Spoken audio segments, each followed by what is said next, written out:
jagal S1 ko series never babuzako mwenna nebaza Katonda 10 ng'okyali mulamu ate era nange ne mwebaza okubanga nange ndi wano aya nensasirako mmwe mwenna abali eyo nga ebintu ebitambudde bulungi week eno Katonda abagumye era abataase ebyo byonna bye muyitamu gonna tuna subscribe ku a series tujja tubagamba bulijjo tino a series personal development health finance lifestyle relationships tubeera wano ate era tuwerabira tino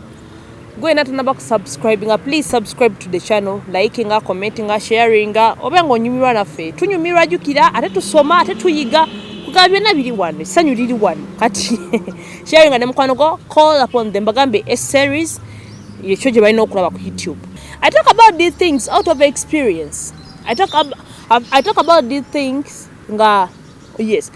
I have a friend of mine. You're losing omuntu gwe yayagala for his life, for his entire life because yali alowooza tino tewali budde.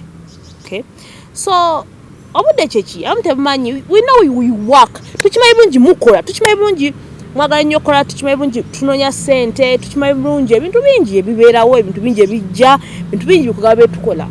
Naye obudde bw'omwagalwa waffe ng'etugambye tino one of my shows emabega nagamba omuntu yabuze ekintu kino are you ready so kati ogenda kala kumacha okusalawo okwagala omuntu ono ng'oli ready omuwa obudde bwo tetuganye oyinza okuba olina emirimu gy'okola right good and well kola tetuganye naye obudde bw'omwagalwa olina okuba nga obuteekawo abenga akulabako okitegeera abenga oyogera naye ku ssimu oba tosobodde mulamu mukubire ku ssimu omulage tino you care so time kizabwe emirundi emeka esatu time kintu kikulu nnyo mu relationship era kye kivuga omukwano obudde bw'omala ng'olina omwagalwawo obudde bw'omala ng'obeera nako naye obudde bw'ozannyako naye obudde bw'omutalako out obudde gaba ebintu ebirungi okitegeera ebyo byonna bikolebwa in a bracket of time so bwe tuba twagala relationships zaffe ziwangaale twalibadde tutunuulira nnyo empagi gitwaliise obudde oba time okay sempagi ey'okutaano obwesigwa okay obwesigwa bubeerewo mu relationship tetuganye wali abantu bamu nga bo with men bagamba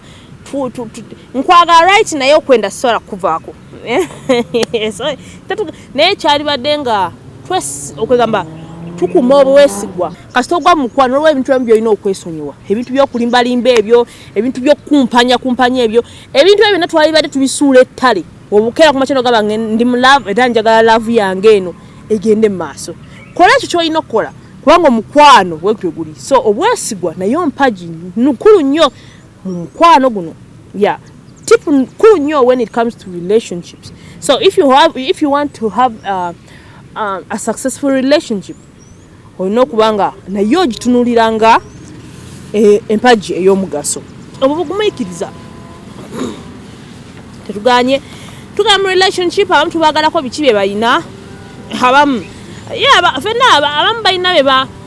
biki bye balina tubagala olw'ebintu ebimu yes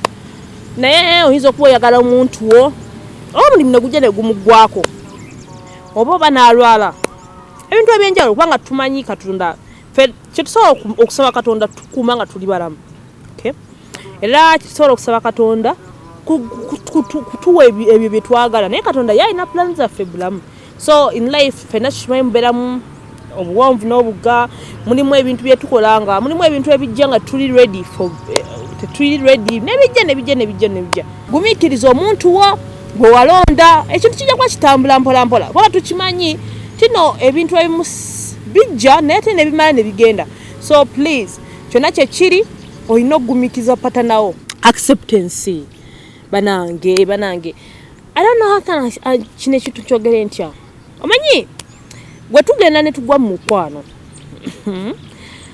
tulina ebintu bingi byetusuula byetutatunulira kulaba oba ne tutabiwa nnyo focus naye okwagala omuntu nga bw'ali yes acceptance weziba mpisa nga abayimu empisa omuntu omukyusa mpolampola yes wabaawo ali ready okukyuka era omukyusa mpolampola nunga baby kino sikyagala era abajja kukkiriza abafunyemu emizeezeze waliwo emizeeze gijja nga teyagirina naye n'agifuna so ebintu ng'ebyo so mutunuulira n'otulako naye ekintu ne kiba nga kikola kitambula nga tukyagala ate jjukira nti abantu bakyuka okay naye gwe gwali naye gwamuleetera okukola ki okukyuka so we should accept our partners the way they are if we choose to love them okay kubanga tomujudging eno eno nga tomaze okikigwamu kubanga w'omujudging eno n'ogamba senga biki kubanga omuntu wajja gy'oli omanya kino kyali w'osalawo ti noono gw'ogenda okwagala kitegeeza olina okukkiriza ebyo byali era nabyo byakola so obulamu bwe butyo buli tukkirize twagale abantu baffe nga bwe bali then tunaamala okubaagala nga bwe bali kijja tuwa okuyiga tubayige bulungi ate twagale nga bwe bali ate obulamu bwe nga butambula smoothly nga bwe tuwagala trust banange trust kintu kikulu nnyo if you didn't know yes trust kintu kikulu nnyo if you didn't know okwesiga patanawo omanyi abantu abamu tugenda ne tugwa mu laavu tetuganye abantu baagala nnyo ne tugenda ne tubagalira ddala ebyaddala ne tutandika obbawubira omanyi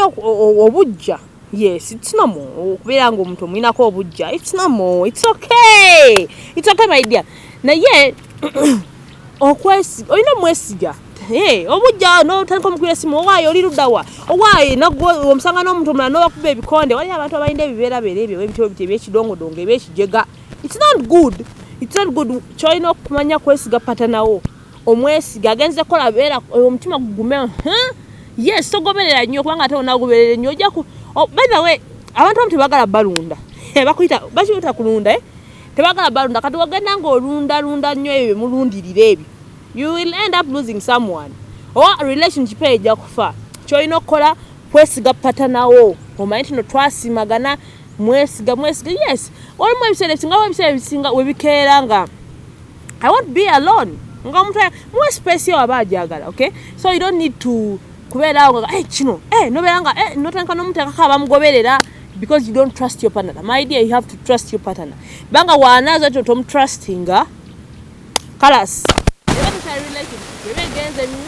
relationship so please weesige nnyo patanawo trust enokubeera mu relationship okulaba nga relationship eba successful understanding and forgiving your partner tetuganya waliwo obusongasonga obujja ne tulina okutegeera abantu bano betubeera nabo tubategeere bulungi tubategeere ebyo baagala biki ebaagala bye batayagala nayo tubimanye kijja tuwa olugendo lw'okwagala abantu bano kubanga tosobola kwagala muntu gwatategeera tusooka kutegeera abantu wetumala obategeera then netusooka netubaagala so leka tubategeere naye tubaagale kubanga wetunaabategeera kijja twanguyira obbaagala so if you want to have a successful relationship please understand your partner n'okusonyiwa leka tusonyiwe tetugaya waliwo obusongasonga naye once he or she says sorry then automatically please forgive them okay so